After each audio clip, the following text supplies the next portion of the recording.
Welcome to Quora Questions with the Surfing Violinist. People have been asking me to get on Quora for some time, so I'm going to give my answer in video format for this first question, which says, I have watched almost all the good/famous movies in Hollywood. What are some highly not so famous, but really good movies of Hollywood? I've got an IMDb list here.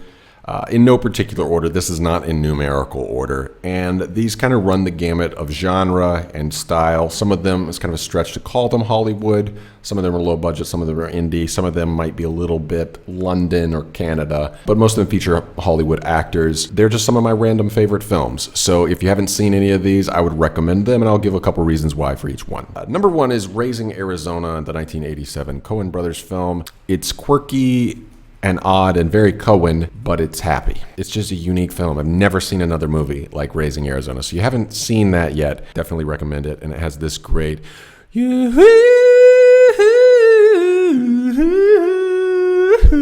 this yodeling thing. It gets stuck in your head forever. Number two is Brick, 2005. It is a film noir set in a modern high school. Joseph Gordon-Levitt, Rian Johnson's first film, I believe. They talk like they're from an old film noir film like The Big Sleep or The Maltese Falcon or one of these Humphrey Bogart kind of films. It's just a lot of fun. I really like this movie, and it has stakes, high stakes, more of an independent film, but it definitely launched Rian Johnson's Hollywood career. The Fly, 1986, is Jeff Goldblum, directed by David Cronenberg and featuring Gina Davis as well. You may have seen this one. It is a pretty big movie, but I had never seen it until last year. It lives up to every bit of the hype. It's basically like if you took a superhero movie and applied it in a sci-fi scenario, realistic in a way, but tragic.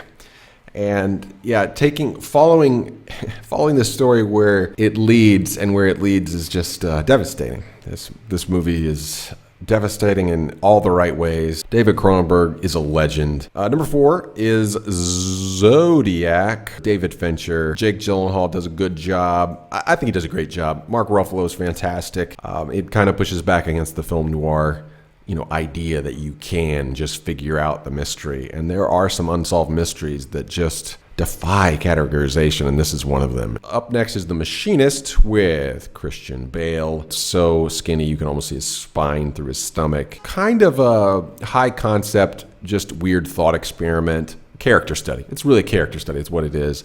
I don't want to say too much about what it's about. Probably already can see the next one there, which is Memento. Probably something you've already seen, but just in case you have not seen Memento. It's just one of those genre-defining films. It's one of those career-launching films. And the narrative style is just, it's innovative, but also it ties into the character. Many of you have seen that. Lars and the Real Girl is up next. Now, this one's a little more indie, odd. It's one of those films where you either love it or hate it. It is weird, okay? It's about a guy who gets a sex doll and has a relationship with it, but does not have sex with the sex doll. What would that movie be about?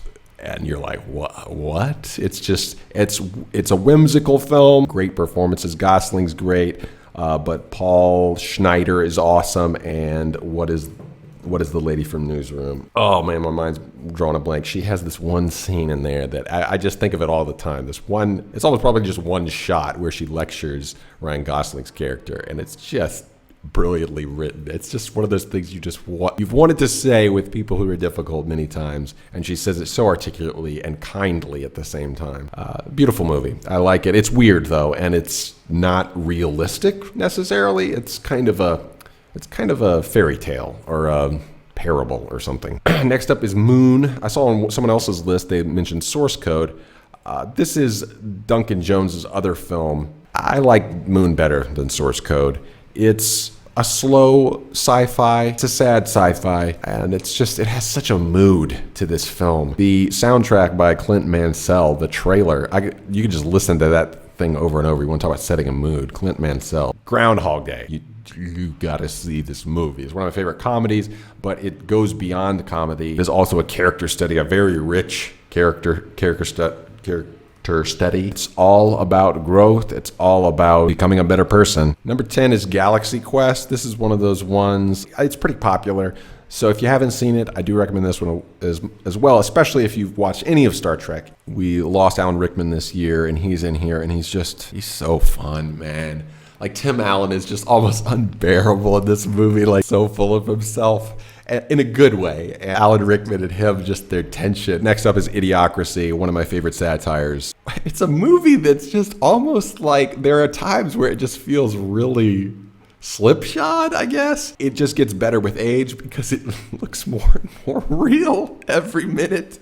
Like, this doesn't seem like it's even a satire anymore. At times it's really hilarious, and at times it's just too close to true. A very good comedy with an actual point. All right, Team America World Police. Now, this is one of the most offensive films I can think of. It is offensive in every conceivable way, and it is such an indictment on American foreign policy, and it's such an indictment on Hollywood cool culture, and it makes fun of Michael Moore. So that's just great. It just takes care of everything at one time. No one is spared. In Bruges is a film that I have a feeling a lot of people have seen. There's my top 10 list. Top 10 is just not big enough for my favorite films of all time list. In Bruges is way up there for me. There are just certain scenes that fit in my all-time movie moments, favorites from this movie. Playground scene, the flashback scene, that kind of puts Colin Farrell's character in the funk that he's in Bruges. Okay, next up is Children of Men, another one that is probably on a lot of people's list. And there's a few of these one takes in there, long tracking shots.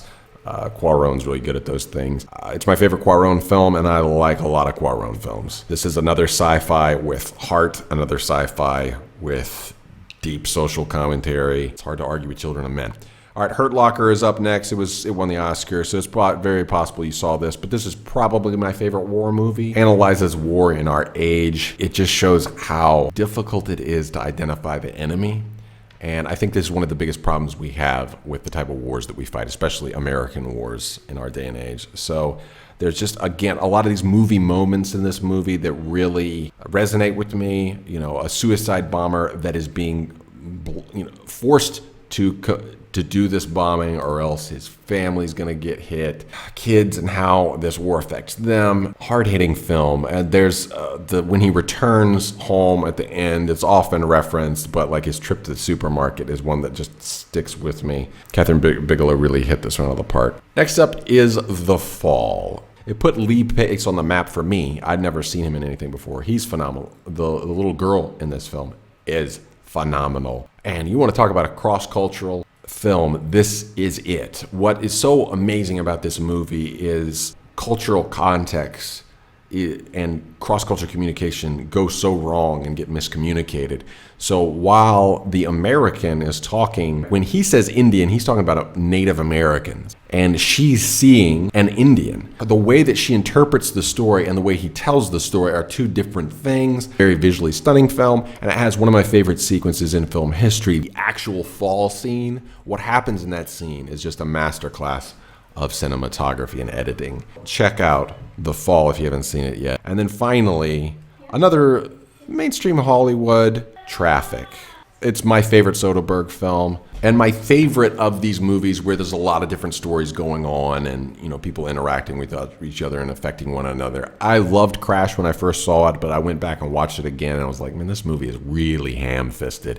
Traffic, I feel like, holds up. I mean, it has a few preachy moments. It's about the drug war. It's about the price we pay for declaring a war on people instead of a war on the substance, and how the war on the substance isn't working. Those are 17 of some of my favorite random films from all sorts of genres and levels of Hollywood interaction. What are some of your favorite movies that are often overlooked? Post them in the comments below, and let me know if there's a Quora question you'd like to see answered. Until next time, keep it creative, keep it cross-cultural, and keep it constructive, YouTube. Thank you very much. Thank you so much for watching The Surfing Violinist. Check out web series American Indian, the more polished documentary-style reality show version of our family's adventures in India. New episodes each month. Support the show on Patreon to help us keep improving by clicking here and get to see new episodes a month in advance. Thanks for watching. Until next time, keep it creative, keep it cross-cultural, and keep it constructive, YouTube. Thank you very much.